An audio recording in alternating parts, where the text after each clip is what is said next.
All right, here we go. In this problem, we're going to learn how to find the particular solution to a differential equation. So, we're told, solve the following differential equation with the given initial condition. You might also be asked, find the particular solution. All this means is basically that you are solving for C. That's it. So let's check this out. So to solve a differential equation, that really means we're going to integrate f prime of x with respect to x. And that's the same as integrating 2x minus 12 with respect to x.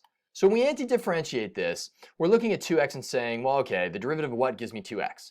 You could jump right to x squared, or you could do it this way and say, all right, this is x, this is to the 1, plus 1 is 2, and divide by that power that you just got, that value of 2, minus the derivative of what is 12? 12x plus c. So this is f of x, right? That's the function that came before f prime. We anti-differentiated. The thing whose derivative is f prime would be f. Now the question becomes, once we simplify this thing down, the 2's cancel, what is the value of c?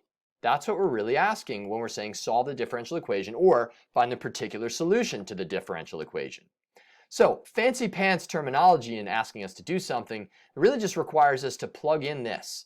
And that is known as the initial condition, right? So what this basically says is the graph of x squared minus 12x plus some unknown number will go through the point 2 comma negative 16.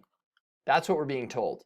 Therefore, when x is 2, so I plug in 2 for x, we don't know what c is, the y value will be negative 16. We're just plugging and chugging. Plug in 2, get out negative 16, that's what that means.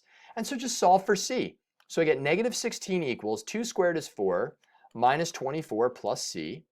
Well, we'll get negative 16 equals negative 20 plus c. And you'll add 20 to both sides, so c is equal to 4. Now that's not your particular solution.